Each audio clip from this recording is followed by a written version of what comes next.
किसी गांव में एक बूढ़ी माँ रहती थी। उनकी एक बेटा बहू और पोता पोती भी थी। बूढ़ी माँ भगवान शिव की परम भक्त थी। वह रोज भगवान शिव की पूजा किया करती थी। बूढ़ी माँ सोमवार का व्रत भी रखती थी। ज़्यादातर बूढ़ी माँ पूजा पाठ में ही अपना जीवन बिताती थी। बूढ़ी माँ का नियम था कि वह सुबह जल्दी उठती, झाड़ू लगाती, बर्तन धोती और नहा धोकर पूजा पाठ करती। और इधर बहू नहा धोकर रसोई साफ कर खाना बनाती। एक दिन की बात है, सावन का महीना चल रहा था, तो बूढ़ी माँ रोज शिव मंदिर जाती थी। बूढ़ी माँ अपना काम करके नहा धोकर मंदिर चली गई।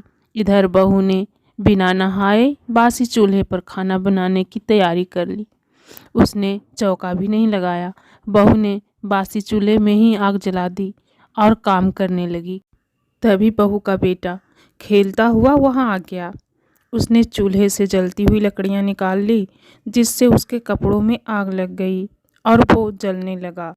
बहू दौड़कर आई और आग को बुझाने लगी।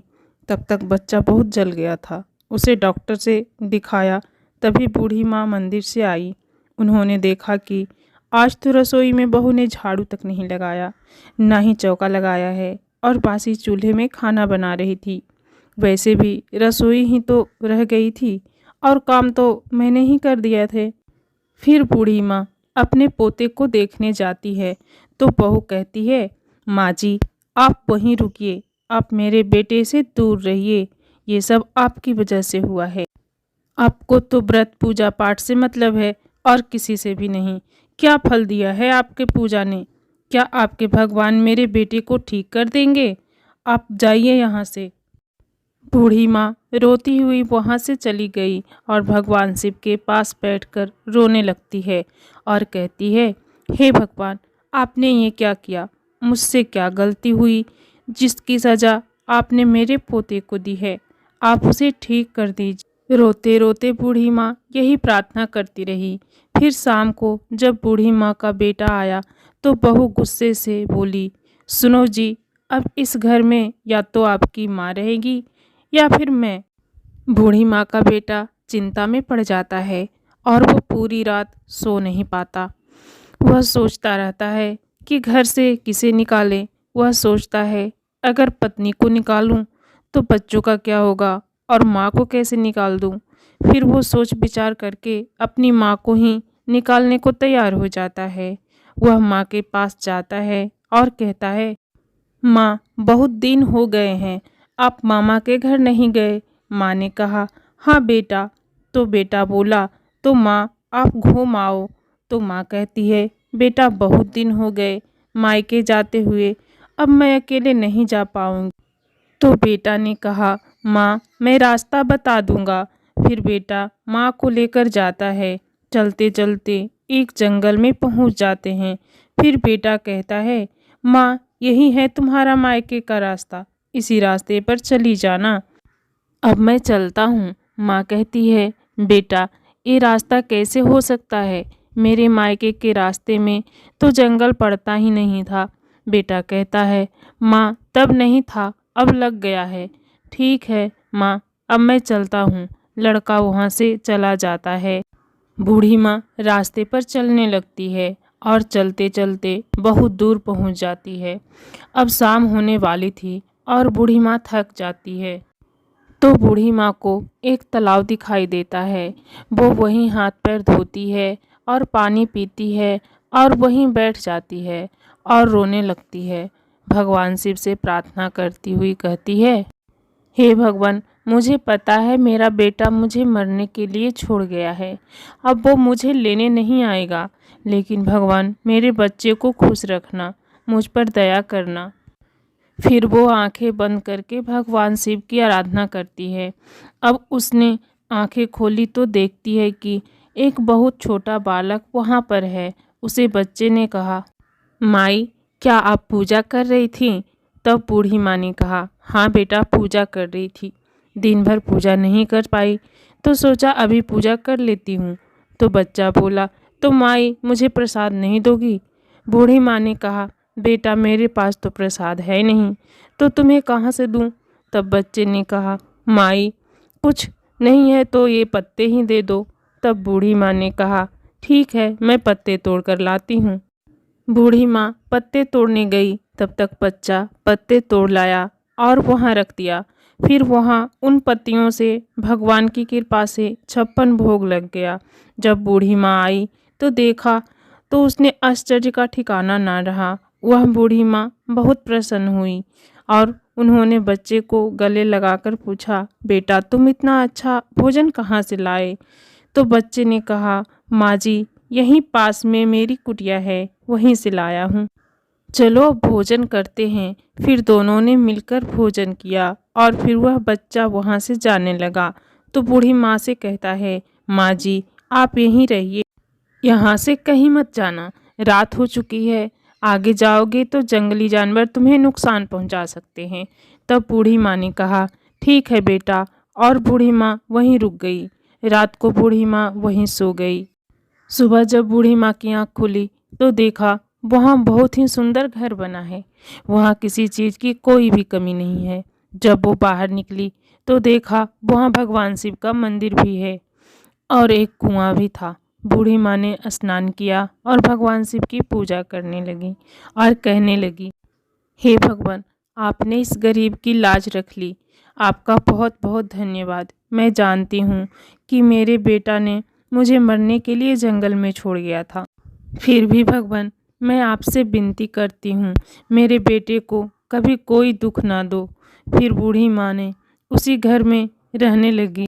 इधर बूढ़ी माँ के घर में उनके जाते ही कुछ भी नहीं बचा, सब धन संपत्ति नष्ट हो गई। बेटा बहुत गरीब हो गया। तब बहू ने कहा, सुनो, घर में कुछ भी नहीं है तो जंगल से लकड़ी काट कर ले आओ, जिससे कुछ गुजारा हो सके। फिर बेटा और 2 आदमी के साथ जंगल में गया। चलते चलते वो तीनों उसी जगह पर पहुंच गए जहाँ बूढ़ी माँ रहती थी। तो वो लोग बूढ़ी माँ का घर देखते हैं तो कहते हैं, इतना सुंदर घर यहाँ किसका है? तभी बेटे के साथ आए दोनों आदमी की नज़र वो बूढ़ी माँ पर पड़ती है। तो वो कहते हैं कि ये घर तो उस बूढ़ी माँ का है। फिर वे लोग बेटे से कहते हैं कि ये तो तुम्हारी माँ लग रही है। बेटा कहता है, नहीं नहीं, वो तो मामा के घर गई है। फिर उसने कहा, चलो बूढ़ी माँ से ही काम मांगते हैं। वो तीनों बूढ़ी माँ के पास जाते हैं तो बूढ़ी माँ अपने बेटे को पहचान लेती है और सोचती है, ये तो मेरा बेटा है, लगता है मुझे ढूंढने आया है। तब उन लोगों ने कहा, माई क्या हमें यहाँ काम मिलेगा? बूढ़ी माँ ये सुनकर उदास हो गई। उन लोगों ने कहा, माँ क्या यहाँ काम मिलेगा? तो बूढ़ी माँ ने कहा, हाँ बेटा, मेरे यहाँ बहुत काम है। तब उन तीनों ने कहा, क्या काम है? बूढ़ी माँ ने कहा, इस बगीचे की साफ सफाई करनी है। तीनों मिलकर बगीचे की साफ सफाई करने लगे। फिर बूढ़ी माँ ने तीनों को पैसे दे दिए और वो तीनों घर वापस आ गए। तो बहू ने कहा, क्या काम मिला? तब बेटे ने कहा, लो पैसे। तब बहू ने कहा, कल से मैं भी काम करने चलूँगी। फिर उन तीनों के साथ बहू भी काम करने के लिए गई। उस समय बूढ़ी माँ मंदिर में पूजा कर रही थी तो वो तीनों बाग की साफ सफाई करने लगे और बहू घर के अंदर गई और उसने खाना तैयार कर दिया। फिर बूढ़ी माँ आई तो बहू ने खाना परोस दिया। तो बूढ़ी माँ ने कहा, तुम कौन हो और मेरे घर में क्यों आई हो? मैं तुम्हारे हाथ का खाना कैसे खा सकती हूँ? पता नहीं तुमने स्नान किया भी होगा या नहीं। मैं भगवान शिव की भक्त हूँ, मैं किसी का भी बना खाना नहीं खाती हूँ। बूढ़ी माँ ने अपनी बहू को पहचान लिया था, लेकिन 5-6 वर्ष बीत जाने के कारण बहू उन्हें पहचान नहीं सकी। बहू विनती करने लगी तो बूढ़ी माँ ने खाना खा लिया। फिर बूढ़ी माँ सो गई तो बहू पैर दबाने लगी, फिर पीठ दबाने लगी तो उसने कंधे पर बूढ़ी माँ के मसा देखा।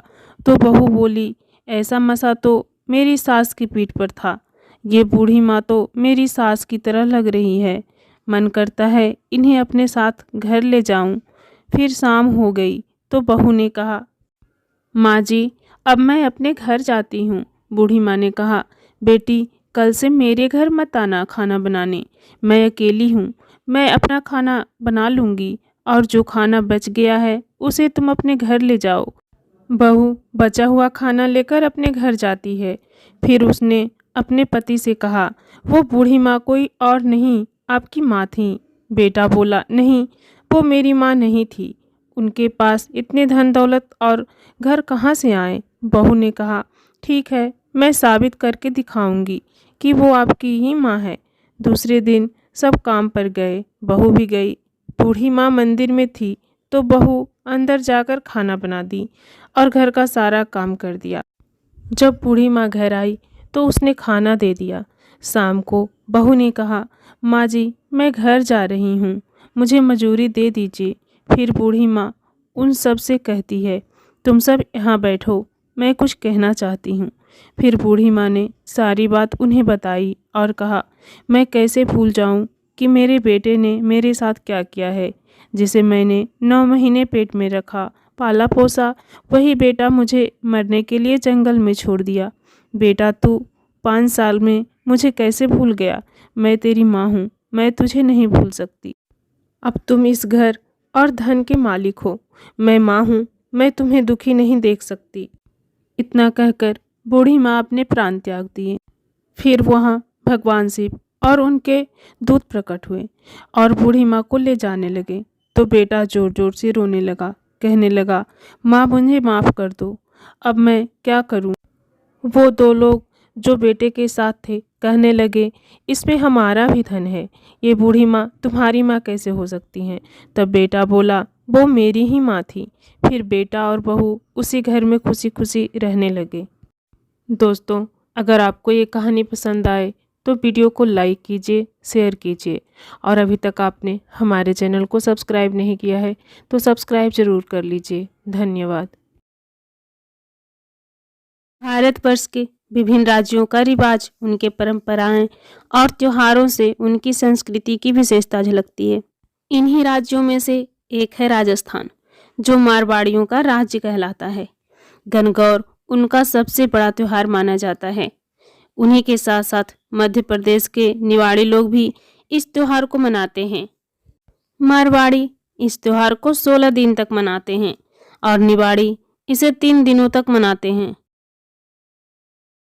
गणगौर की पूजा फाल्गुन महीने की होलिका दहन के दूसरे दिन से ही प्रारंभ होती है। इस त्योहार को विवाहित महिलाओं के साथ साथ कुमारी कन्याएं भी मनाती है। गणगौर व्रत कुमारी कन्या अच्छे वर की प्राप्ति के लिए रखती है और विवाहित महिलाएं अपने पति की लंबी आयु के लिए रखती है। विवाहित महिलाएं अपनी पहली गणगौर अपने मायके में ही मनाती है, जहां उनके मायके वाले उन्हें श्रृंगार का सामान देते हैं। कई सारे पकवान परोसकर उनकी खातिरदारी की जाती है। इस त्योहार के आखिरी दिन पूजा और उद्यापन कर गणगौर को विसर्जित कर दिया जाता है। गणगौर को मनाने के पीछे एक कथा भी प्रचलित है। एक बार भगवान शिव और माता पार्वती भ्रमण के लिए निकले। उनके साथ नारद मुनि भी थे। भ्रमण करते करते वो चैत्र मास शुक्ल तृतीया को एक गांव में पहुंचे। उनके आगमन की खबर सुनकर धनी वर्ग की स्त्रियां उनके लिए स्वादिष्ट भोग बनाने के कार्य में लग गई। तब सारी निर्धन घर की स्त्रियां हल्दी कुमकुम की तिलक लेकर उनका पूजन करने तुरंत उनके पास पहुंच गई। महिलाओं का भक्ति भाव देखकर माता पार्वती ने सारा सुहाग रस उन्हीं पर छिड़क दिया। कुछ समय बाद धनी वर्ग की महिलाएं सोने चांदी की थालियां में कई प्रकार के पकवान लेकर वहां पहुंची। तो भगवान शिव ने माता पार्वती जी से पूछा, देवी, आपने सारा सुहाग रस तो समाप्त कर दिया, अब आप इन्हें क्या दोगी?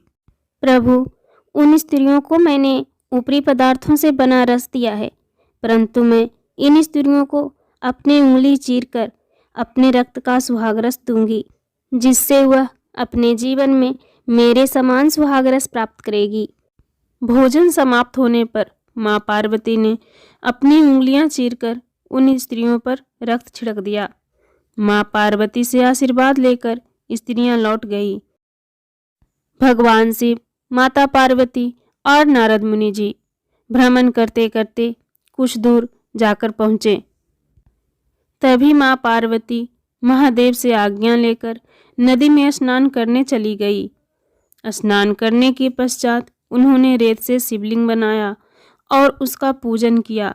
रेत के पदार्थ बनाकर मूर्ति को भोग लगाया तथा प्रदक्षिणा करके 2 करोड़ का प्रसाद खाकर मस्तक पर लगाया। उसी समय उस लिंग से शिव जी प्रकट हुए तथा माँ पार्वती को वरदान दिया। देवी पार्वती, मैं तुम्हारी पूजा से अति प्रसन्न हूँ। आज के दिन तुमने मेरी पूजा की है, इसलिए आज के दिन जो भी स्त्री मेरा पूजन और तुम्हारा व्रत करेगी उसका पति चिरंजीवी रहेगा तथा मोक्ष को प्राप्त करेगा। देवी पार्वती को आशीर्वाद देकर भगवान भोलेनाथ वहां से अंतर्ध्यान हो गए। नदी के तट पर स्नान और पूजा आदि करने के कारण देवी पार्वती को वापस लौटने में समय लग गया, पर भगवान भोलेनाथ तो अंतर्यामी हैं। उन्होंने मुस्कुराते हुए उनसे पूछा, क्या बात है देवी, आपने लौटने में बहुत समय लगा दी। मेरी भाई भाभी नदी किनारे मिल गए थे। उन्होंने मुझे दूध चावल खाने और कुछ देर रुकने का आग्रह किया और इसी कारण मुझे आने में देर हो गई।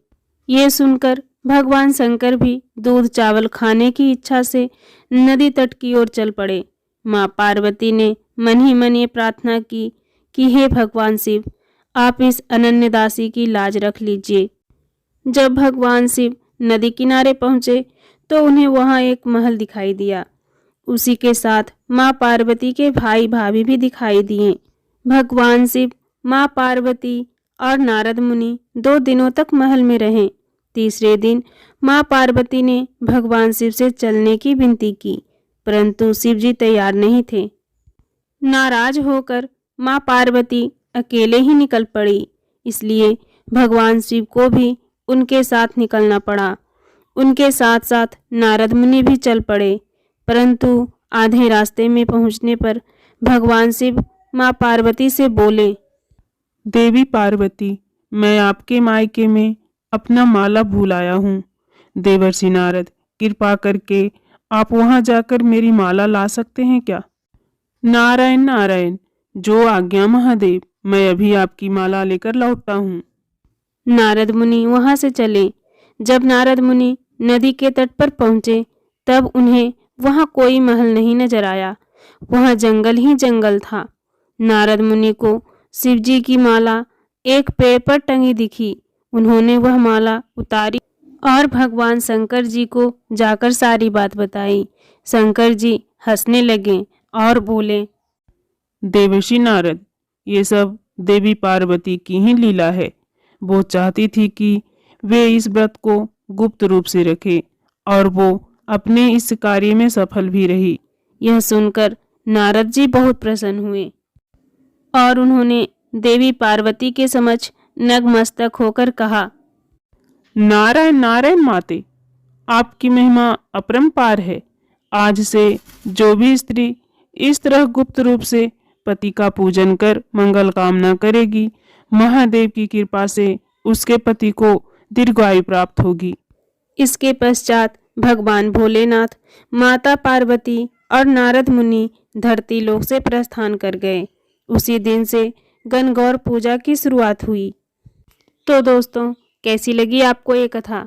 अगर पसंद आए तो वीडियो को लाइक कीजिए, शेयर कीजिए और अभी तक आपने हमारे चैनल अमृत कथा कहानियाँ को सब्सक्राइब नहीं किया है तो सब्सक्राइब जरूर कर लीजिए। धन्यवाद।